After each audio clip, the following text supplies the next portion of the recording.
옛날 옛적 마을에서 제일 가는 최대감 댁에 순이라는 여종이 있었습니다.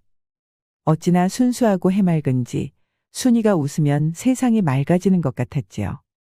일은 또 어찌나 야무지게 하는지 종종 머슴들이 하는 밭일도 도왔답니다. 이날도 머슴 하나가 다른 일을 보느라 순이가 작은 밭 하나를 맡게 되었지요. 열심히 밭을 메고 있는데 이게 웬걸. 갑작스레 장대비가 쏟아져 내리기 시작했습니다. 에이, 다 젖어버렸네. 피할 틈도 없이 옷이 흠뻑 젖어버리니 바람이 휙 불 때마다 몸이 오들오들 떨리지 않겠습니까? 차라리 옷을 벗고 있는 게 나았지요. 아무도 없으니 괜찮겠지? 올 사람도 없겠다. 옷도 말려야 하니 순이는 나무 밑에 옷을 펼쳐두고 홀딱 벗은 채 일을 하기 시작했답니다. 소나기였을까요? 잠시 후 비는 그쳤습니다. 여전히 순이는 밭을 메고 있었지요. 그때였습니다. 순이야, 나왔어. 원래 이 밭을 메야 했던 머슴 기철이의 목소리가 들려왔습니다. 기철이는 일을 다 본 건지 후다닥 달려오는 것이었지요. 그러다 갑자기 순이를 보고 눈이 땡그레져선 다시 뒤를 돌아 뛰어가는 것 아니겠습니까? 제가 왜 저러지? 기껏 와서는 밭도 쳐다보지도 않고 다시 가버리다니요. 순이는 저를 놀리는 건가 싶었지만 다시 일을 시작했습니다. 휴, 슬슬 해가 지려하니 집에 가야겠구나. 시간이 흐르고 집에 갈 시간이 되었습니다. 짐을 챙기는 그 순간 순이는 갑자기 등골이 오싹해졌지요. 제 옷이 왜 저기 펼쳐져 있는 것일까요? 순이는 제가 알몸인 것을 이제서야 깨닫고 말았습니다. 우유, 이 바보 같은. 아, 이제 기철이를 어찌 봐야 할까요? 기철이가 제 몸을 보고 놀란 것이 분명했습니다. 속옷까지 모두 벗고 있었는데 이걸 왜 몰랐을까요? 순이는 창피에 미칠 지경이었습니다. 헌데 그러면서도 가슴이 설레는 것 아니겠습니까? 훤칠한 기철이가 제 몸을 보다니요. 순이는 희한한 감정을 안고 집으로 향했답니다. 그 시각 기철이도 아주 난리가 났지 않겠습니까? 순이의 봉긋한 가슴과 잘록한 허리가 떠올라 아주 괴로울 지경이었습니다. 혈기왕성한 터라 아랫도리까지 벌떡 서버리니 미치고 팔짝 뛰는 것이었지요. 다음 날 피하고 싶은 건 왜 이리 빨리 다가올까요? 하필이면 또 함께 밭을 메게 됐습니다. 어젯밤 가까스로 잠재웠는데 다시 마주치다니요. 아, 도저히 일을 못하겠습니다. 기철이는 순이에게 터벅터벅 다가가 입을 맞추고 말았지요. 그러자 순이가 기다렸다는 듯이 눈을 감고 입을 벌리는데 뜨거운 입김이 훅 들어오자 물건이 발딱 서는 것이었습니다. 꽉 껴안은 채로 기철이의 것이 커져버리니 순이도 느끼지 않겠습니까? 물건이 제 배에 닿으니 그 아래가 확 뜨거워지는 것이었지요. 기철이는 단단해진 물건을 꺼내 축축해진 구멍에 쑥 밀어넣었습니다. 밭에는 순이의 자지러지는 비명이 울려 퍼졌지요. 그렇게 노을이 지도록 기철이의 단단한 물건은 순이의 깊은 곳을 헤집었습니다. 그날 이후 서로가 첫 경험이었던 기철이와 순이는 사랑에 빠지지 않을 수가 없었습니다. 일을 나가는 척 밭에서 만나 뜨거운 시간을 보내기도 하고 장에 나가 맛있는 음식들을 사 먹기도 했지요. 몰래 서로의 방에 들어가 사랑을 속삭이기도 했답니다.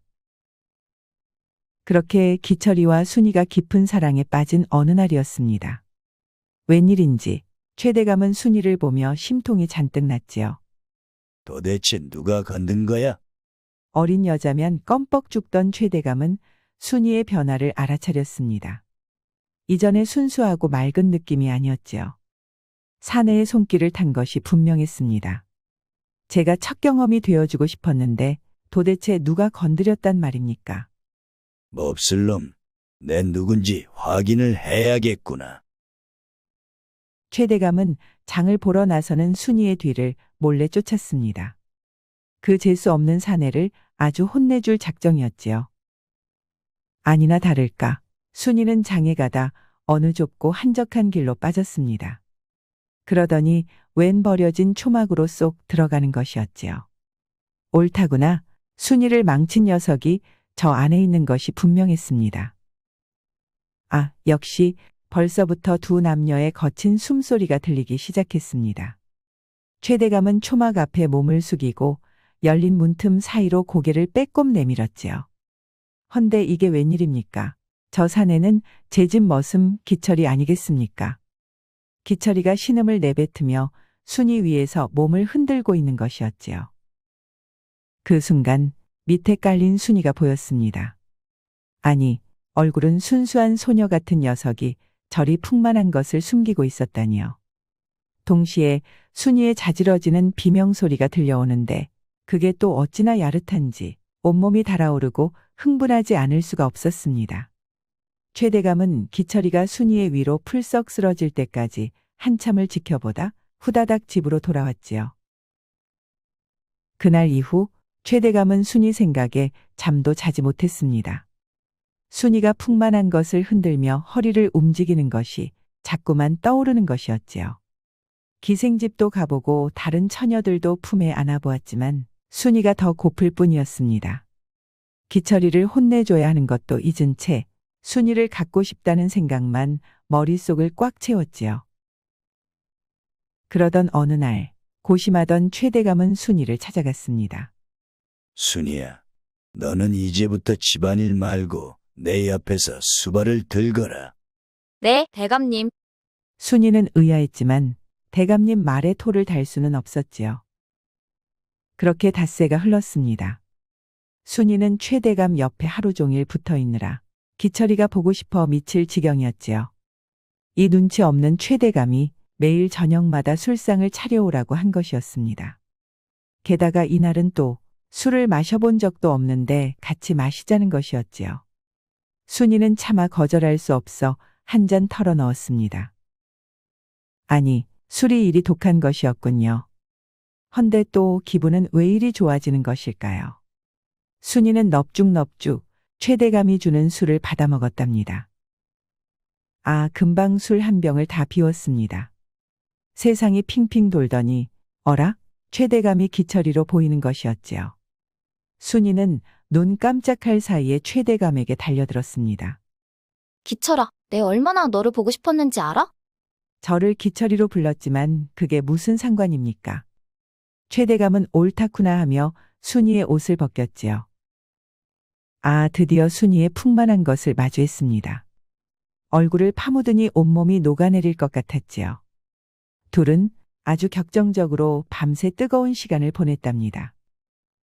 그날 이후 최대감은 순이에게 매일같이 술을 먹였습니다. 취하기만 하면 저를 기철이로 알고 계속 덤벼대니 매일같이 순이를 맛볼 수 있었지요. 최대감은 그 어떤 처녀들보다도 굴곡진 순이의 몸이 너무나도 좋아졌습니다. 그러던 어느 날 결국 일이 터지고 말았습니다. 이날 순이는 여느 날처럼 최대감과 술을 마시고 있었지요. 헌데 자주 먹으니 주량이 늘은 것일까요? 한 병을 다 비웠는데도 정신이 아주 말짱한 것이었습니다. 그때였습니다. 최대감이 저를 보는 눈빛이 심상치 않더니 갑자기 입을 맞춰오는 것 아니겠습니까? 아니, 지금 이게 무슨 상황인가요? 지금 뭐 하시는 거냐 묻고 싶었지만 입이 그의 입술로 막혀 도무지 말이 나오지 않는 것이었습니다. 너무 두렵고 무서웠지요. 아, 이번엔 최대감의 물건이 몸속으로 쑥 들어와 버렸습니다. 참을 수 없는 비참함에 눈을 질끈 감아버렸지요. 최대감은 신이 나서는 몸을 흔들어댔습니다.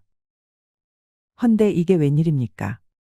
왜 눈물이 쏟아져야 할 상황에 짜릿하고 황홀한 느낌이 드는 것일까요? 최대감의 물건은 기철이의 생각이 전혀 나지 않을 정도로 대단했습니다. 황홀하고 또 황홀했지요. 그렇게 순이는 밤새 최대감의 품에 안겨 뜨거운 시간을 보내고 말았습니다. 그날 이후 맨정신의 최대감을 경험해버린 순이는 이전에 순수했던 순이가 아니었습니다. 색의 눈을 떠버려 기철이는 무시한 채 오직 최대감의 품만 찾기 시작했지요. 매일같이 최대감과 뜨거운 시간을 보냈답니다. 한편 기철이는 언젠가부터 순이가 최대감 방에서 오래 머무니 너무나 불안했습니다. 그 음흉한 최대감이 혹시 우리 순수한 순이를 범하는 건 아닐까 싶었지요. 순이를 만날 틈도 주지 않으니 이러면 안 되지만 몰래 최대감 방을 지켜봐야 하지 않겠습니까? 그날 저녁 기철이는 살금살금 최대감의 방으로 향했습니다. 안에서는 사랑하는 순이의 목소리가 들려왔지요. 떨리는 마음으로 창호지에 몰래 구멍을 뚫어 안을 들여다보니 혹시나가 역시나였습니다. 최대감이 순이를 덮치려는 것이었지요. 피가 거꾸로 솟는 것 같았습니다. 손바닥에 피가 맺히도록 주먹을 꽉 쥐었지요. 그동안 순이가 얼마나 힘들었을까요? 저 음란한 최대감을 어찌 벌을 줘야 하나 고민하고 있는데 어라, 이게 웬일입니까? 왜 순이가 웃고 있는 것일까요? 반항은커녕 오히려 최대감을 꽉 껴안더니 위에 올라타기까지 하는 것이었지요. 순이는 즐기고 있었습니다. 힘든 머슴 생활에 힘이 되어주던 순이가, 그 맑고 순수했던 순이가 최대감 위에서 활짝 웃으며 몸을 흔드는 걸 보니 믿기지가 않았지요. 너무 놀라 그대로 몸이 굳어버렸습니다. 그때였습니다. 뭐 하는 것이냐? 마님? 기철이는 갑작스러운 마님의 등장에 깜짝 놀라 뒤로 넘어갔습니다. 그게 소란스러웠는지 엎친 데 덮친 격으로 방 안에서는 최대감의 커다란 목소리가 들렸지요. 밖에 누구인가? 이런. 마님은 급히 기철이를 끌고 제 방으로 달렸습니다. 가까스로 최대감의 눈은 피할 수 있었지요. 기철이는 마님의 방에 들어서자마자 바닥에 엎드려 손이 발이 되도록 싹싹 빌었습니다. 대감님의 방을 훔쳐보다니요. 이건 얻어맞고 쫓겨날 짓이 분명했지요. 마님, 한 번만 봐주십시오. 제가 다 설명드리겠습니다. 마님이 잔뜩 화가 나셨나 봅니다. 그간 있었던 일을 죄다 읊었는데도 당최 아무 말도 없으신 것이었지요. 슬며시 고개를 들어보니 어라, 마님이 울고 계시는 것 아니겠습니까? 그러면서 하소연을 하기 시작하셨지요. 내 나이가 30을 넘기고서부터 내게 눈길조차 주지 않으시더구나. 오직 젊은 처녀들만 찾으셨지. 이 가슴이 너무 답답하고 목이 메일 정도로 서럽고 매일이 지옥 같더구나. 가슴을 퍽퍽 치며 어찌나 서럽게 우시는지 기철이는 보기만 해도 가슴이 아려왔습니다.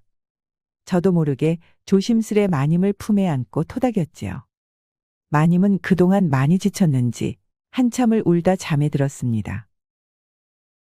그날 밤 제 방으로 돌아온 기철이는 마음이 너무 복잡했습니다. 최대감 위에서 흥분해 있던 순이가 자꾸만 떠오르는데 가슴이 찢어지는 것 같으면서도 너무 미운 것이었지요. 얼마 전부터 저를 마주칠 때마다 가봐야 한다며 피하더니 최대감과 놀아나서 그런 것이었다니요. 제가 알던 순이는 사라진 게 분명했습니다. 또 마님의 속사정도 알아버렸으니 왠지 기분이 묘했습니다.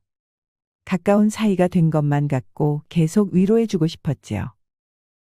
사랑은 사랑으로 잊혀진다 했을까요? 그날 밤 기철이의 마음 한편에는 저도 모르게 마님을 향한 사랑이 생기고 말았습니다. 다음 날 아침 마님은 일찍부터 기철이를 불렀습니다. 부르셨습니까? 그래, 어제는 참 고마웠구나.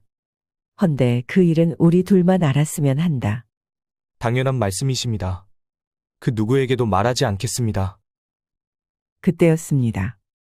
전날 밤 저를 안아주던 기철이의 따뜻한 품이 확 생각나면서 마님의 마음이 두근거리기 시작한 것이었지요. 얼마나 오랜만에 안겨본 사내의 품이었던가요. 떨리는 손으로 저를 토닥여준 기철이가 사내로 느껴지기 시작했습니다. 마님이 설레하던 그 시각, 기철이도 아주 미칠 지경이었습니다. 전날 밤 마님을 껴안았던 게 생각이 나면서 괜히 가슴이 쿵쾅대는 것이었지요. 그때 둘의 눈이 마주쳤습니다. 마님이 볼이 발그레해지니 기철이는 가까이 다가가 마님의 얼굴을 쓰다듬었지요. 마님의 속눈썹은 파르르 떨렸고 기철이는 입을 맞추고 말았습니다.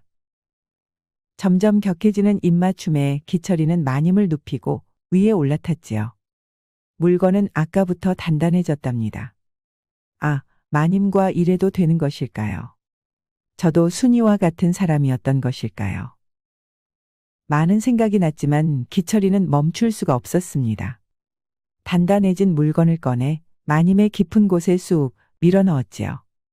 마님의 입에서는 자지러지는 소리가 터져 나왔고 그렇게 둘은 아침부터 방안을 뜨겁게 달구었답니다.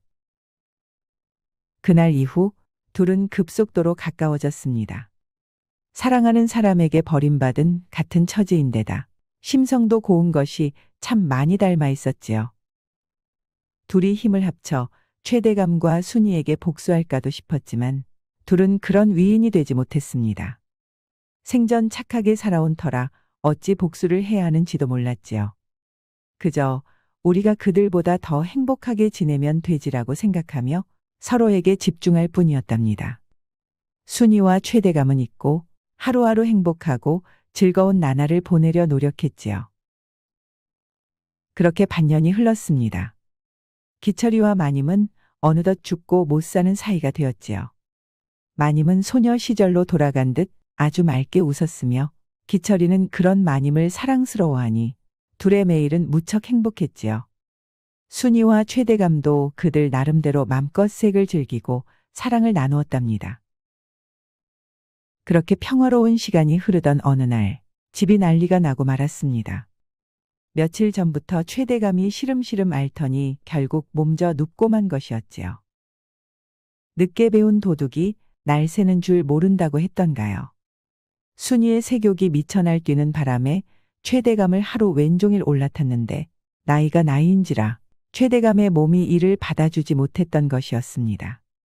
진이 다 빠져 건강이 급속하게 악화된 것이었지요. 살은 쏙 빠지고 남의 도움 없이는 몸을 일으키지도 못했습니다. 순이는 최대감이 힘을 쓰지 못하자 바로 다른 사내를 찾아 나섰습니다. 며칠간 못했더니 아까부터 아래가 흠뻑 젖었는데 이걸 어찌하지? 양심도 없지. 순이는 기철이를 찾아갔습니다. 기철아, 나 도저히 빠져나올 수가 없었어. 저 늙은이한테 범해진 게 계속 떠올라서 너무 치욕스럽곤 죽고만 싶은 거 있지. 순이는 기철이가 이미 알고 있다는 것도 모른 채 최대감이 저를 범했다며 눈물을 뚝뚝 흘리는 것이었지요. 기철이는 한참을 바라보다 순이에게 가까이 다가갔습니다. 설마 순이가 막상 다가오니 마음이 바뀐 것일까요? 그때였습니다. 기철이가 눈을 질끈 감더니 순이의 뺨을 세게 쳐버리는 것이었지요. 넌 끝까지 나를 속이려 드는구나. 다신 찾아오지 말아라. 기철이는 얼어붙은 순이를 뒤로 한 채 자리를 떴습니다. 너무나도 망가져버린 순이를 보고 마음이 아팠지만 뺨을 세게 쳤으니 그 충격으로 정신을 차리기 바랐지요. 허나 순이는 이미 세게 미쳐버렸습니다. 뺨을 맞아도 그대로였지요. 집안에 있는 모든 머슴들을 찾아갔지만 이미 최대감이랑 그렇고 그런 사이라는 게 집안에 퍼진 상태였기에 머슴들은 혹시 쫓겨날까 싶어 순이를 거절할 수밖에 없었답니다. 순이는 안달이 나서 미칠 지경이었습니다. 몸져 누운 최대감이라도 찾아가 물건을 쥐고 흔드는데 아무리 흔들어도 물건은 단단해질 생각을 하지 못했지요. 이걸 어찌한답니까? 답답해진 순이는 소리를 빽 지르더니 집을 뛰쳐나갔습니다. 그러더니 옆집으로 쏙 들어가 버렸지요. 계시나요? 어라, 너는 최대감 댁 순이 아니더냐? 순이가 들어간 옆집은 그간 최대감의 수발을 들면서 자주 보았던 최대감의 벗, 정씨의 집이었습니다. 멀리 가지도 못하겠거니와 마주칠 때마다 저를 바라보는 눈빛이 심상치 않았던 게 기억나 정씨를 찾아간 것이었지요. 순이는 왜 왔냐고 묻는 정씨를 방으로 끌고 가 옷을 훌러덩 벗었습니다. 정씨는 한번 맛보고 싶었던 순이가 제 스스로 옷을 벗어대니 옳다구나 하고 바지를 내렸지요. 마침 부인도 장을 보러 나갔으니 금방 끝내면 되는 것 아니겠습니까? 그렇게 순이와 정씨는 한 몸이 되었습니다. 어찌나 황홀한지 온몸에 땀이 줄줄 흐르고 아래에서는 물이 쏟아져 이불을 흠뻑 적셔버렸지요. 아, 정 씨의 부인이 올 시간이 다 되었는데 둘은 멈출 기미가 전혀 보이지 않았습니다. 오히려 움직임은 더 격해지는 것이었지요. 마당이 떠나가라 비명을 지르던 그때 결국 부인이 오고 말았습니다. 이게 무슨 소리야? 부인은 방문을 벌컥 열어버렸습니다. 웬 어린 년 하나가 남편 정 씨의 위에 올라타서는 몸을 흔들고 있는 것이었지요. 부인은 순이의 머리채를 잡고 마당에 던져버렸습니다. 정 씨는 옆에서 발을 동동 구를 뿐이었지요.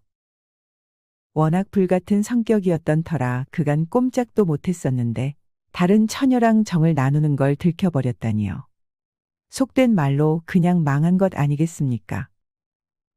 부인은 순이를 한참을 패더니 다시 머리채를 잡고 관아로 끌고 갔습니다. 순이는 피떡이 되어 정신을 잃기 직전이었지요. 부인은 정 씨와 순이가 간통했다며 관아에 고발했고 둘은 꼼짝없이 옥에 갇히고 말았습니다. 다음 날 웬일인지 정 씨의 옥문이 열리는 것 아니겠습니까?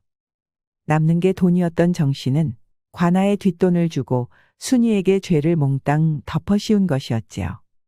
순이는 땅을 치며 뒤늦은 후회를 했지만 무슨 힘이 있겠습니까? 멍석에 말려 사내들의 발길질과 무기에 얻어맞아 끔찍하게 생을 마감하고 말았지요. 한편 얼마 지나지 않아 최대감도 결국 눈을 감았습니다. 마님과 기철이는 둘의 최후에 마음이 좋지 못했지만 서로가 곁에 있었기에 금방 힘을 낼 수 있었지요. 평생 서로를 아끼고 사랑하며 행복하게 살았답니다. 오늘의 이야기는 여기까지입니다. 옛말에 누가 너에게 해악을 끼치거든 안갚음하려 들지 말라. 강가에 앉아 가만히 강물을 바라보면 머지않아 그의 시체가 떠내려올 것이다. 라는 말이 있습니다. 또 최고의 복수는 내가 행복해지는 것이라는 말도 있지요. 마님과 기철이는 자신을 버린 최대감과 순이에게 복수를 하기보다는 본인이 행복해지려 노력했는데요. 그 결과 마님과 기철이는 매일이 행복해졌고 최대감과 순이는 스스로 망가져 목숨을 잃고 말았지요. 그러니 이보다 더 통쾌한 복수가 있을까요?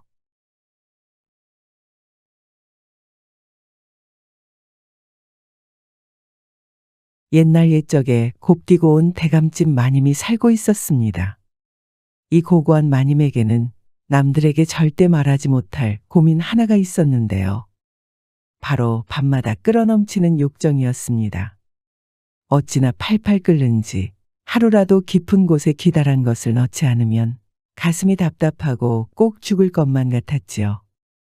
매일 밤 제 서방인 정대감 위에서 온몸이 흠뻑 젖도록 흔들었고 정대감이 집을 비운 날이면 뭐라도 집어넣어야 잠에 들었답니다. 그러던 어느 날이었습니다. 해가 쨍쨍하니 날이 좋기만 하다가 갑자기 장대비가 쏟아지는 것이었지요.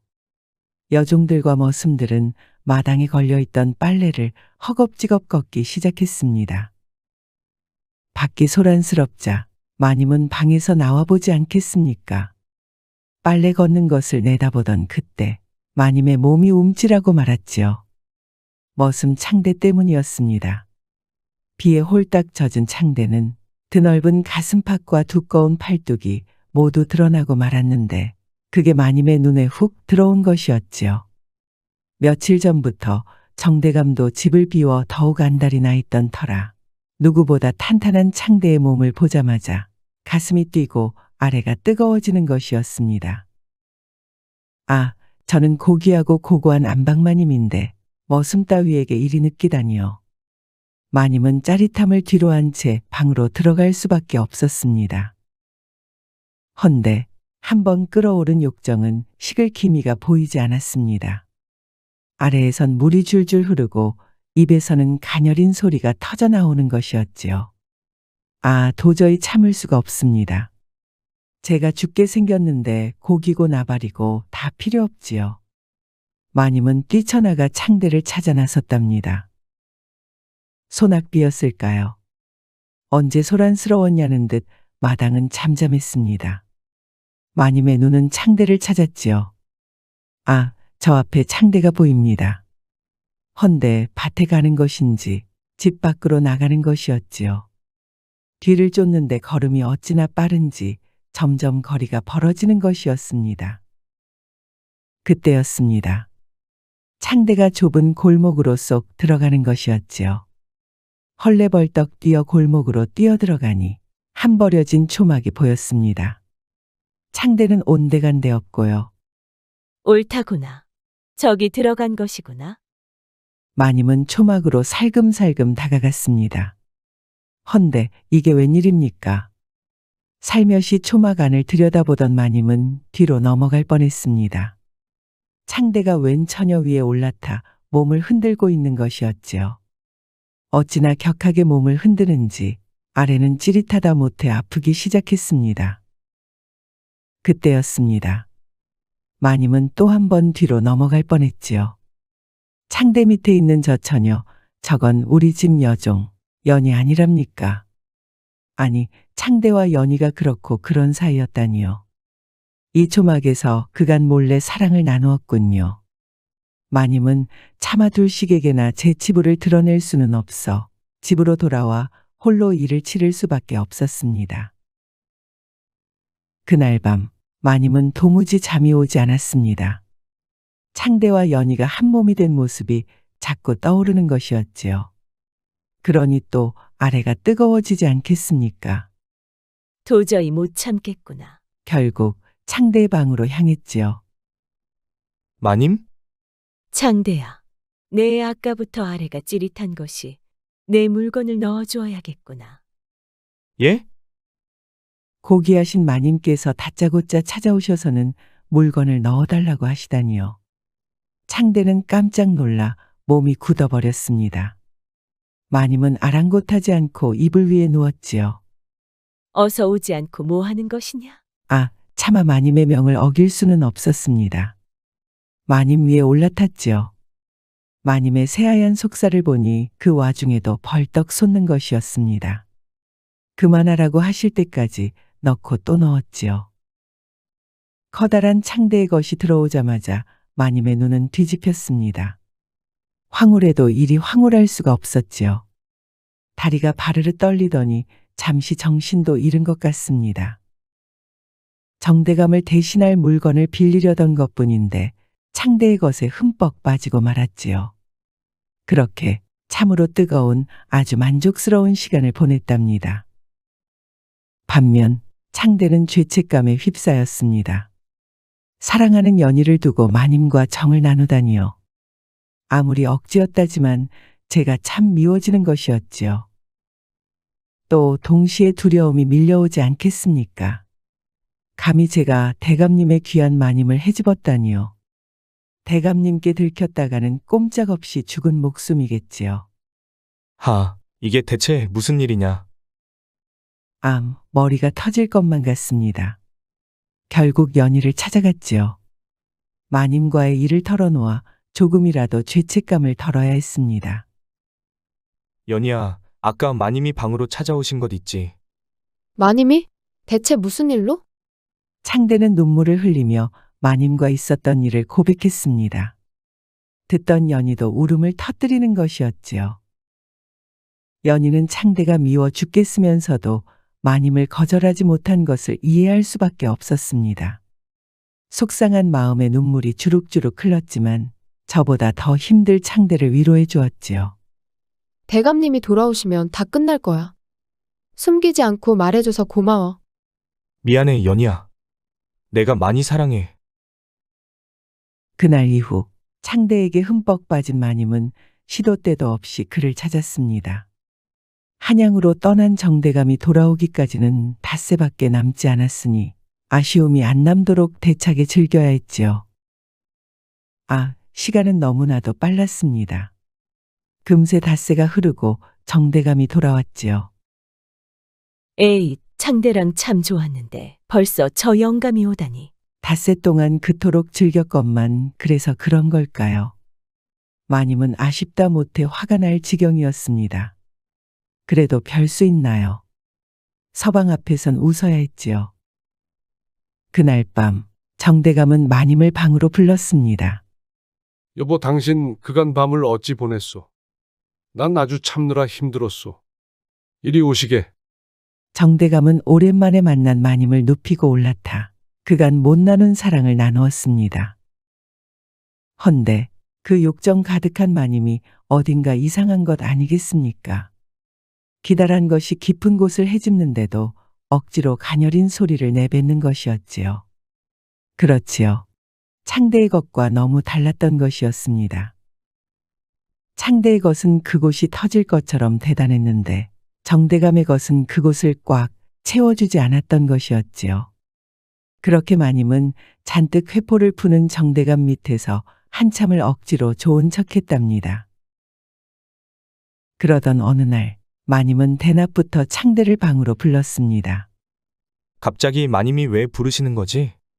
대감님도 계시는데 설마 또 물건을 넣어달라는 건 아니시겠지? 창대는 마님이 또 그 명을 내리시면 어찌해야 할지 머리가 터질 것 같았습니다. 잔뜩 마음 졸이며 마님의 방에 들어갔지요. 예, 창대야. 네, 감자가 먹고 싶은데 감자 좀 캐다 주거라. 아, 감자였군요. 제가 감자밭을 일구니 제게 부탁을 한 것이었습니다. 창대는 긴장도 풀렸겠다. 얼른 감자밭으로 갔지요. 한참을 감자를 캐던 그때 누군가 창대의 어깨를 툭툭 치는 것 아니겠습니까? 마님이었지요. 아무리 정대감과 격하게 밤을 보내도 아무리 커다란 것을 집어넣어도 창대의 것이 그리웠던 것이었습니다.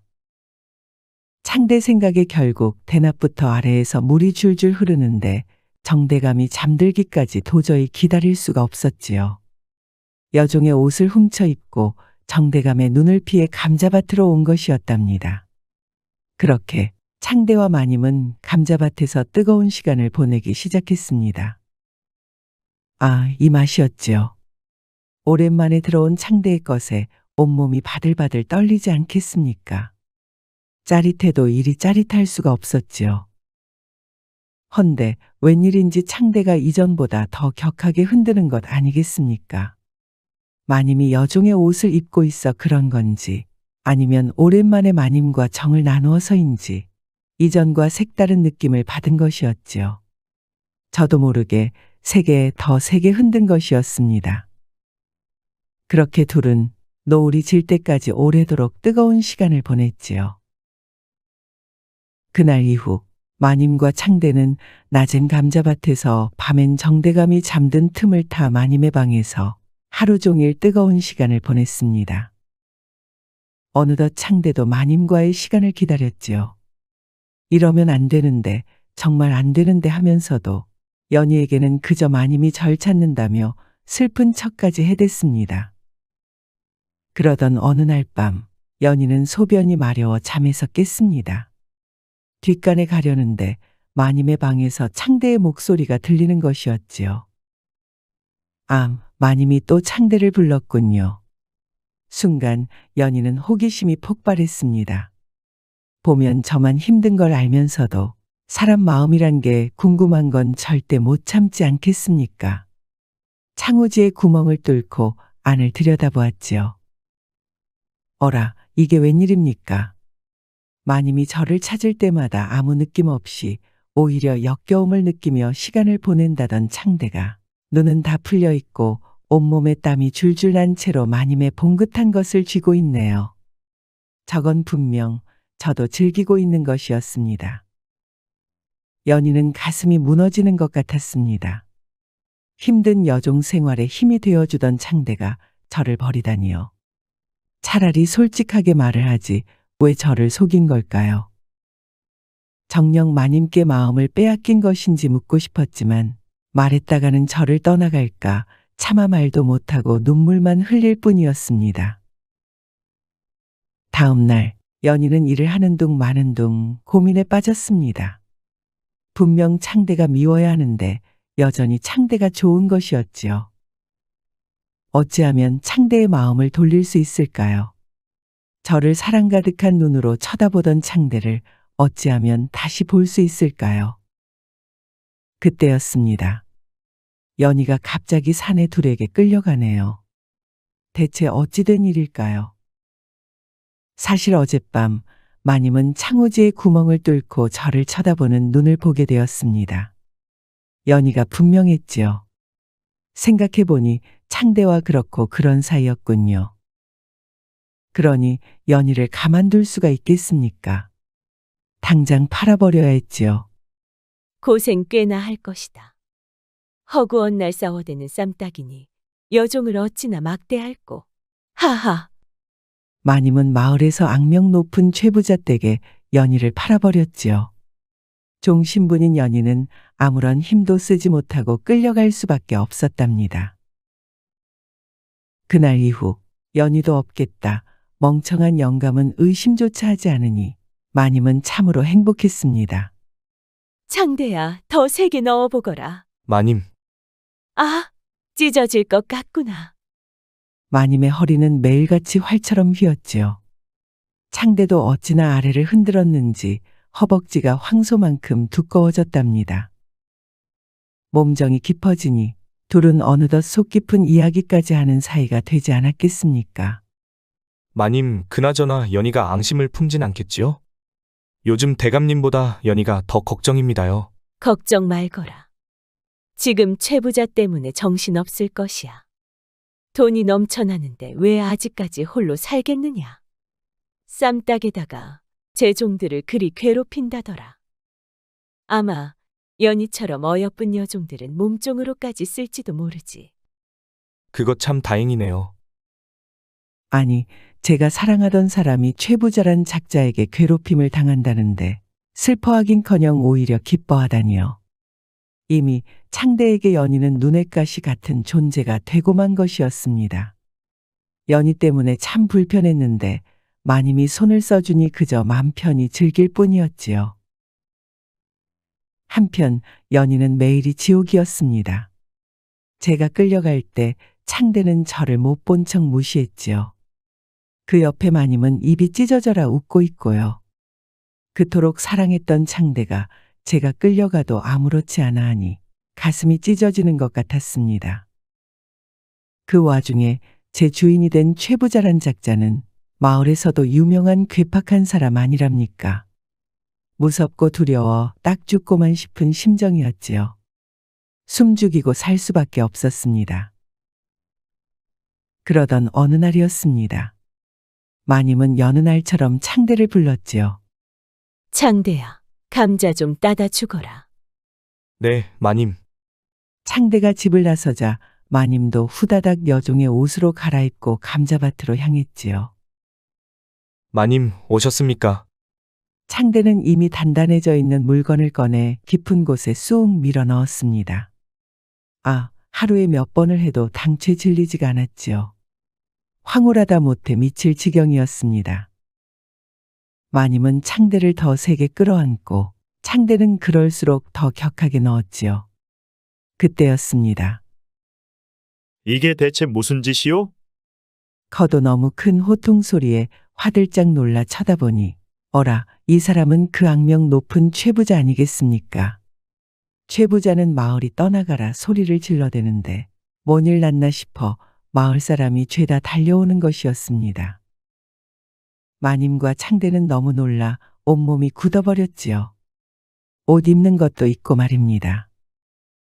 아, 정대감과 관아의 사또들까지 감자밭에 왔습니다. 아니 이게 무슨... 정대감은 큰 충격을 받은 듯 털썩 주저앉았지요. 그렇게 둘은 꼼짝없이 간통죄로 벌을 받지 않겠습니까?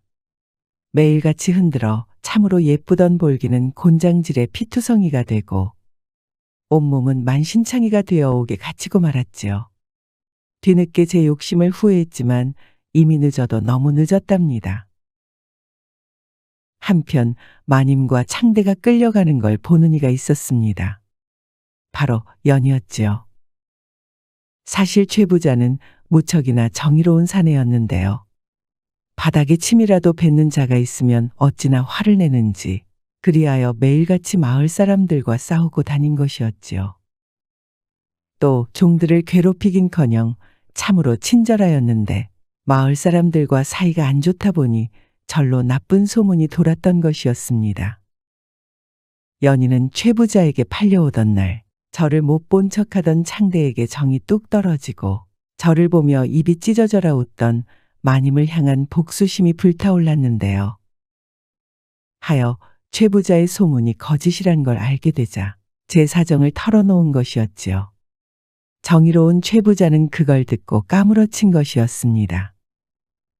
나리, 소인의 말을 귀담아 들어주셔서 참으로 감사합니다. 나야말로 고맙지. 저런 못된 년놈들은 그에 맞는 벌을 받아야 해. 어라, 분위기가 심상치 않습니다.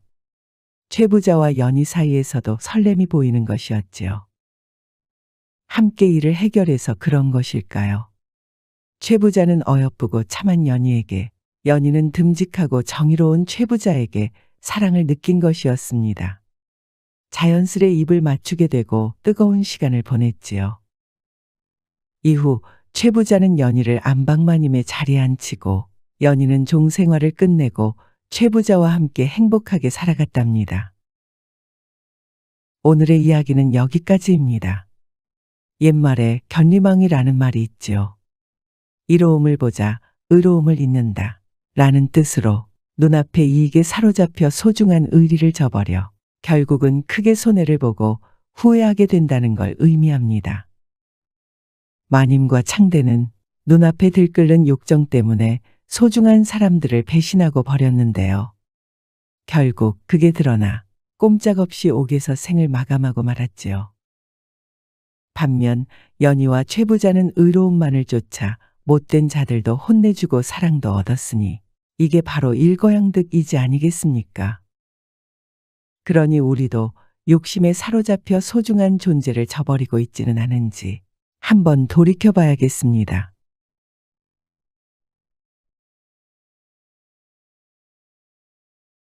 옛날 옛적 마을에서 제일 가는 부자 최 씨가 살고 있었습니다. 돈이 어찌나 많은지 집이 궁궐처럼 크고 매일 고기 반찬을 먹어 얼굴엔 기름이 줄줄 흘렀지요. 헌데 그 막대한 돈이 이리 만든 걸까요? 최 씨는 아나무인의 괴팍한 성격인데다 갖고 싶은 것은 다 가져야 두 다리 쭉 펴고 잠을 잘 수 있었답니다. 그래서 그런지 마을 사람들은 사또보다도 최 씨를 더 무서워할 정도였지요. 그러던 어느 봄날이었습니다. 꽃잎은 휘날리고 오랜만에 최 씨의 욕구가 솟구쳤지요. 기름 사세요. 마을 골목골목을 돌며 기름을 팔던 정의는 남녀노소 다 넋을 놓고 바라볼 만큼 대단한 미인이었는데요. 최 씨의 눈에도 그런 정의가 참 아름다웠던 것입니다. 낯짝은 달처럼 곱고 몸선은 굴곡진 것이 보기만 해도 아랫도리가 묵직해지는 것이었지요. 안 되겠습니다. 당장 그녀를 가져야 하지 않겠습니까? 덕수야, 당장 저 여인을 데려오거라. 예, 나리. 머슴 덕수는 후다닥 튀어나가 정의를 불러 세웠지요. 잠깐요. 나리가 부르십니다. 나리 말만 잘 들으면 평생 기름은 안 팔아도 되니 함께 가시지요. 아니, 얼른 데려가야 최 씨의 예쁨을 받는데 이 여인은 왜 어리둥절한 표정만 짓는 걸까요? 덕수는 답답한 마음에 정의의 소매를 끌었지요. 사실 정의는 오늘따라 기름이 잘 팔리지 않아 옆 마을로 넘어왔던 터라 최 씨가 누구인지 잘 몰랐습니다. 정신을 차리고 보니 최 씨의 집에 서 있는 것이었지요. 대체 이 영감은 저를 왜 부른 것일까요? 기름을 사려는 건 아니신 것 같고 왜 부르셨습니까? 최 씨는 터벅터벅 다가오더니 대뜸 얼굴을 들이대고 말했습니다.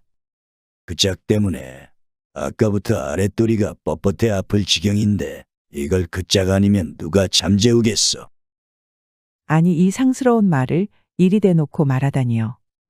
정의는 깜짝 놀라 기름병을 죄다 떨어뜨릴 뻔했지만 그럼 또 저를 얕잡아 보지 않겠습니까? 손을 꽉 쥐고 눈을 동그랗게 뜨며 맞받아쳤지요. 저는 이미 혼이 난 임자 있는 사람입니다. 이러시지 마시지요. 누가 마음을 나누자 했는가? 아랫도리만 잠깐 넣었다 빼는 것인데 서방이 어찌 알겠소?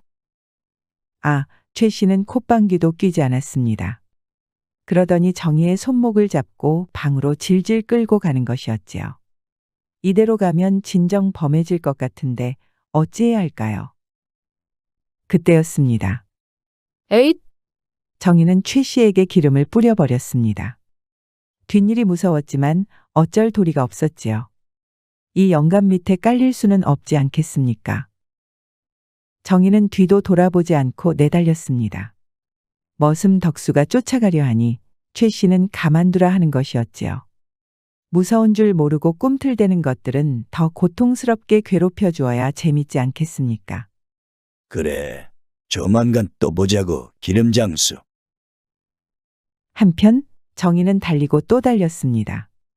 한참을 달리다 결국 다리에 힘이 풀려 주저앉았지요. 머슴들이 쫓아올세라 숨죽이며 있는데 눈물이 줄줄 나는 것 아니겠습니까? 제 신세가 너무 초라한 것이었지요. 정희는 15의 조실부모하고 병든 사내의 집에 팔려갔지요. 이 병든 서방은 마음도 병들었는지 하루하루가 아주 지옥이었답니다. 서방은 1년도 안 되어 세상을 떠났지만 시부모도 참 못살게 굴지 않겠습니까? 그 와중에 사내들은 저를 한번 눕혀보겠다고 떠들어대고 여인들은 저를 시기 질투해 대는데 아무도 제 편이 없었지요. 그저 외롭게 살아가던 중이었답니다. 헌데 이번엔 또 웬 미친 영감 하나가 운우지정을 나누자고 하니 이 속상한 마음을 말할 데도 없어 더욱 서러운 것이었지요. 정희는 차가운 바닥에 앉아 한참을 울다 집으로 돌아갔습니다.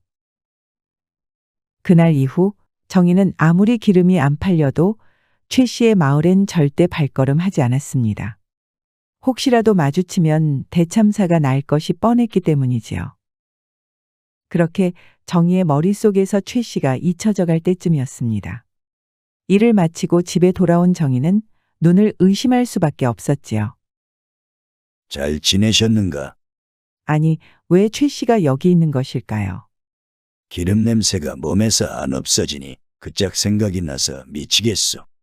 오늘은 뿌리지 말고 직접 발라주면 안 되겠소. 아무렴 최 씨는 놀란 정희에게 다가와 바지를 내리는 것이었지요. 그의 물건은 고개를 빳빳이 들고 있었습니다. 여기에 좀 발라주시오. 정희는 아무런 말도 할 수가 없었습니다. 최 씨의 소름 끼치는 눈빛은 온몸을 굳게 만들었지요. 커다란 눈엔 금세 눈물이 차올랐고 몸은 벌벌 떨리기 시작했습니다. 그때였습니다. 최 씨의 물건이 정희의 손에 닿은 것이었지요. 기다랗고 축축한 것이 손에 닿자 정희는 정신이 번뜩 들지 않겠습니까? 급히 뒤를 돌아 가게로 뛰기 시작했습니다. 어찌나 무서운지 앞이 보이지 않을 정도로 눈물이 흘러 벅벅 닦으며 달렸지요. 다행히도 최 씨는 바지를 벗고 있었던 터라 쫓아오지 못했습니다. 그날 밤 정희는 가게 한편에 쪼그려 앉아 생각에 잠겼습니다. 집은 어찌 안 것일까? 가게도 알고 있는 건 아닐까? 두려움에 잠이 오지 않는 것이었지요. 바람에 문소리가 날 때마다 깜짝 놀라니 한숨도 못 자고 날이 밝았습니다. 아침이 되자 정희는 두려움 속에서도 길을 나섰습니다. 하루라도 쉬면 밥을 굶어야 하니 매일 기름을 팔아야 했지요. 그렇게 골목골목 기름을 팔고 가게로 돌아왔는데 정희는 다리에 힘이 풀려 주저앉고 말았습니다. 제발 없어라 빌고 또 빌었건만 최 씨가 떡하니 가게에 앉아 있는 것이었지요. 어제 손으로 해주니 참 좋았다오. 오늘은 넣었다 뺐다 하면 안 되겠어. 이 영감이 무슨 말을 하는 걸까요? 손으로 해주다니요. 오늘은 또 뭘 한다니요. 목소리는 어찌나 큰지 주변에서 웅성대기 시작하는데 기댈 곳도 도망칠 곳도 없어 딱 죽고만 싶은 심정이었지요. 진정정을 나눠야 끝나겠구나. 결국 정희는 체념한 채로 최 씨와 함께 집으로 향할 수밖에 없었습니다. 저는 죽고 싶어 미칠 지경인데 최 씨는 흥얼대며 쫄래쫄래 따라오는 것이었지요. 뭐가 저리 좋을까요? 도대체 왜 이렇게까지 된 것일까요? 정희는 방에 들어가자마자 옷을 벗고 누웠습니다. 최 씨는 침을 질질 흘리며 정희의 위를 올라탔지요. 얼마나 갖고 싶었던 여인입니까? 단단해진 물건을 깊숙한 곳에 쑥 밀어 넣으니 짜릿해도 이리 짜릿할 수가 없었지요. 온몸에 땀이 줄줄 나도록 몸을 흔들어댔습니다. 반면 정희는 터져나오는 신음을 이를 악물고 삼켰습니다. 제발 오늘이 끝이길 바라며 눈을 질끈 감고 버텼지요. 하지만 다음 날, 그 다음 날도 최 씨는 정희를 찾아왔습니다. 없는 살림의 집과 가게를 옮겨보아도 최 씨는 악착같이 찾아내고 더 잔인해질 뿐이었지요. 그러니 사는 게 사는 것이 아니지 않겠습니까? 정희는 점점 피폐해져서는 몰골이 말이 아니게 되었지요. 그렇게 2계절이 지난 어느 가을 날이었습니다. 누구십니까? 아니 이번엔 또 누구랍니까? 웬 처음 본 사내가 안절부절 못하며 제 집 마당에 서 있는 것이었지요. 저를 어디론가로 끌고 가는데 이젠 반항할 힘도 없었지요. 사내의 발걸음은 깊은 산속 어느 오두막 앞에서 멈추었습니다. 저를 최신의 머슴 명철이라 소개한 그는 도저히 지켜볼 수가 없었습니다. 여긴 나리가 절대 모르실 거예요. 라는 것이었지요. 아, 이 사내의 말을 믿어도 되는 것일까요? 정희는 지푸라기라도 잡는 심정으로 그를 믿어보고 싶었습니다. 그렇게 정희의 오두막 생활이 시작되었지요. 처음엔 최 씨에게 들킬까 두려워 잠도 자지 못했습니다. 명철이는 그런 정희의 마음을 잘 아는 듯 매일같이 찾아와 최 씨에 대해 알려주었지요. 하루하루가 평안했습니다. 2발 뻗고 편히 자는 것도 오랜만이었지요. 오두막은 좁고 추웠지만 최 씨가 찾지 못하니 그 어떤 부잣집도 부럽지 않았고 시간이 지나 명철의 도움으로 가게도 새로 구할 수 있었답니다. 그렇게 정희는 지옥 같던 최 씨의 소나기 안에서 벗어날 수 있었지요. 그러던 어느 날 명철이 오두막을 찾아온 날이었습니다. 여느 날처럼 최 씨 얘기를 하던 그때 명철이가 비명을 지르며 쓰러지는 것이었지요. 쥐가. 낮에 일을 무리해서 그런지 다리에 쥐가 난 것 아니겠습니까? 근육이 움직이는 게 보일 정도였지요. 정희는 화들짝 놀라 명철이의 다리를 주무르기 시작했습니다. 명철이는 어찌나 아픈지 정희를 확 껴안는 것이었지요. 잠시 후 명철이는 조용해졌습니다. 정신을 차리고 보니 이번엔 또 가슴이 난리가 나는 것 아니겠습니까? 제가 정희를 껴안고 있다니요. 그동안 애써 무시해오던 감정이 폭발하는 것이었습니다. 명철은 처음엔 그저 안타까운 마음으로 오두막을 찾았지요.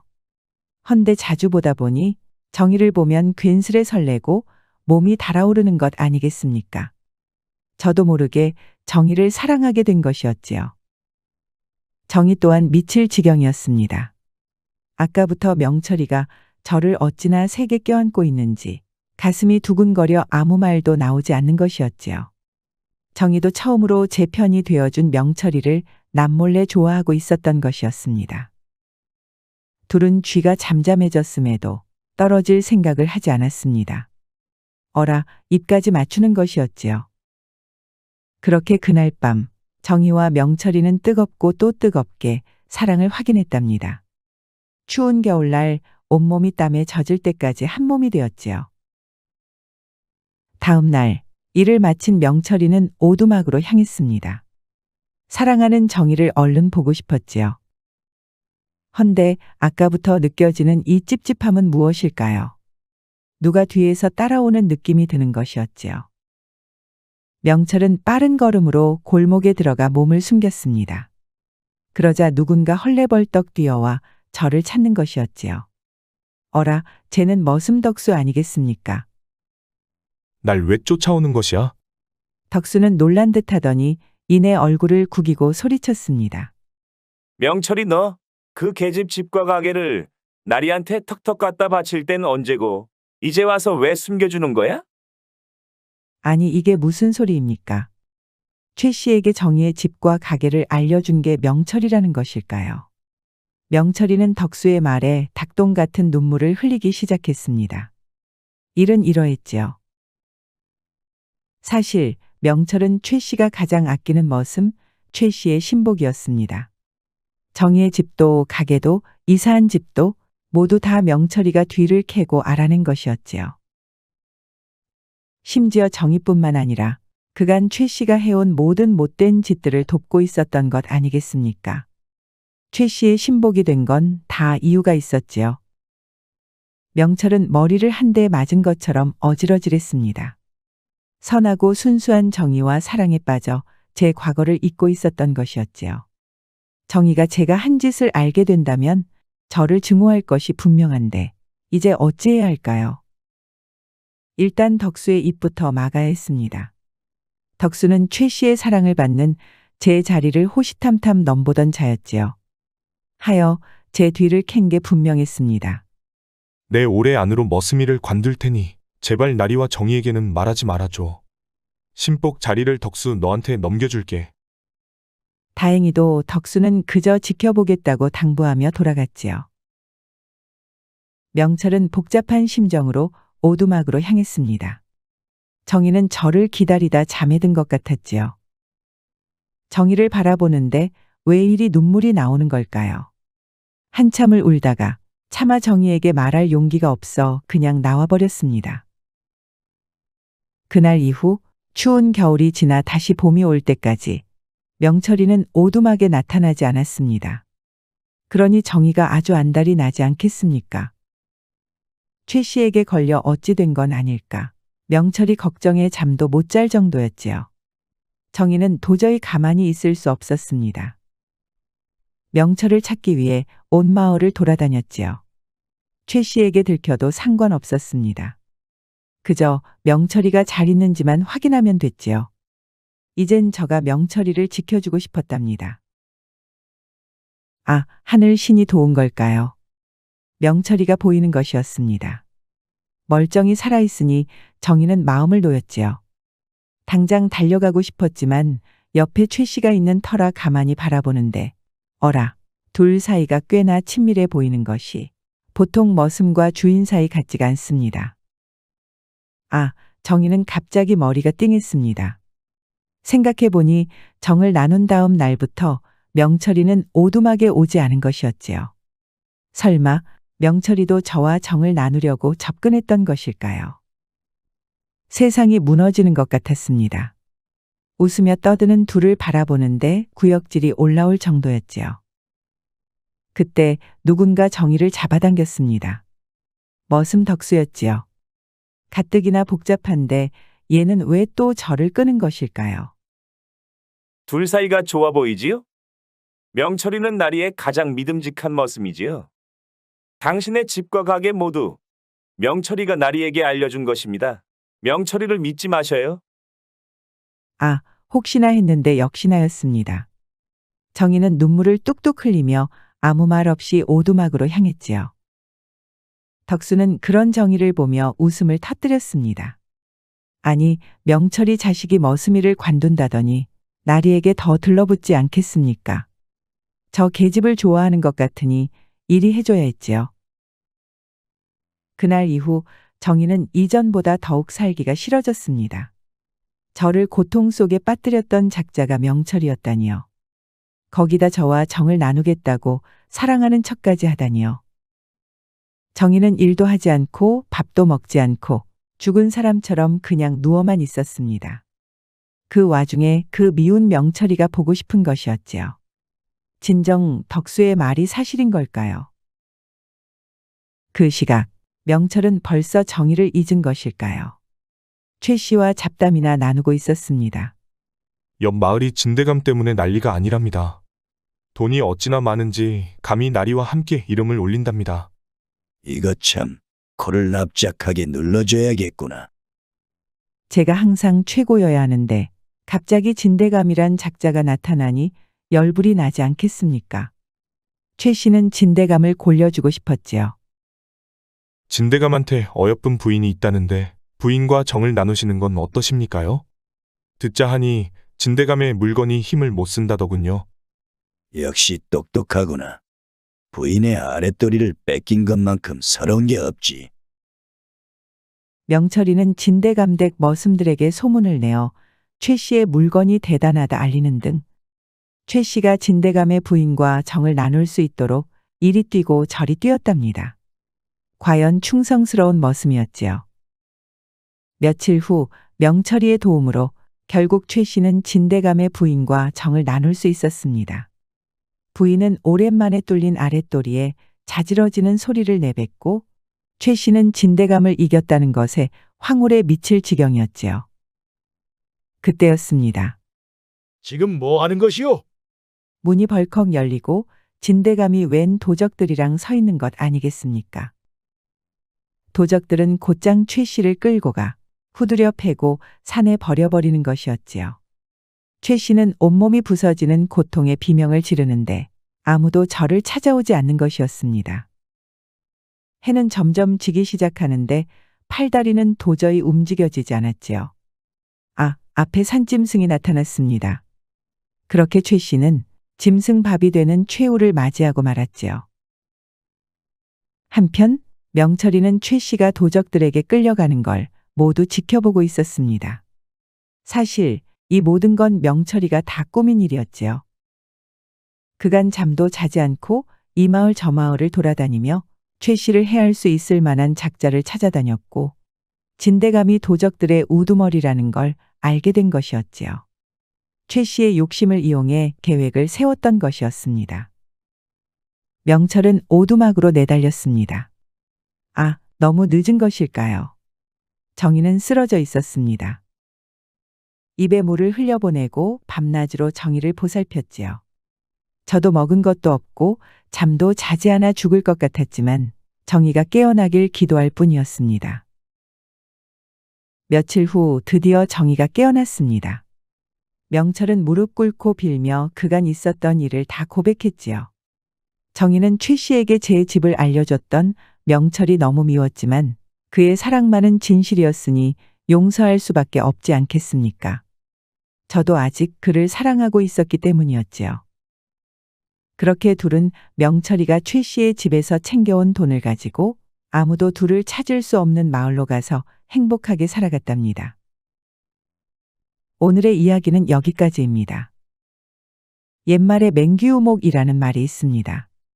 눈먼 거북이 물에 뜬 나무를 만났다라는 뜻으로 뜻밖의 행운을 만나 어려움을 면하게 된다는 걸 의미하지요.